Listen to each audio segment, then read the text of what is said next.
This is our Buckleguy Leather Strap Cutter. Comes with everything you see here, along with 5 blades. So, way you install it, this will slide in here. Take your blade, make sure your screws are loose so it can go through. Be careful because this blade does come out either end. So once it's in there nicely, you can tighten these down. So let's make an 1.5 inch strap. So I'm going to start by cranking this down.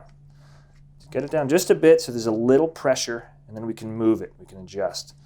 So right there on the 1.5 inch. Looks good. So now what we're going to do is we're going to loosen up this key. I'm also going to open that up just a hair. We're going to be cutting an 8/9 or an 8/10 ounce piece of bridle.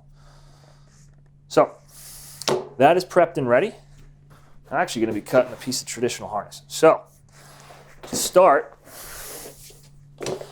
what you need is a straight edge. And so I've already prepped this. I had a ruler out and I dragged the box cutter down, giving us a nice straight. So first thing, if you have an angle coming down here, it's tough to get it started. So what I like to do is cut an up angle. Just a bit. What that allows you to do is to have the leather flush along the side of the handle.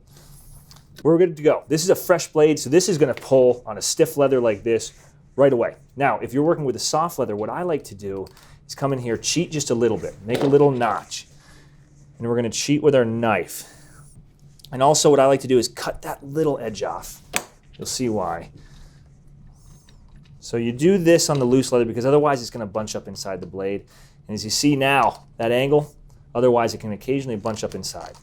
So to begin, you pull and you're making sure that the leather is always making contact with the side of the barrel here. You pull. And keep some pressure on the strap. Don't go too far, do it in maybe 2-foot chunks. There you have it. 1.5 inch, nice long strap, and how you use our Buckleguy Leather Strap Cutter.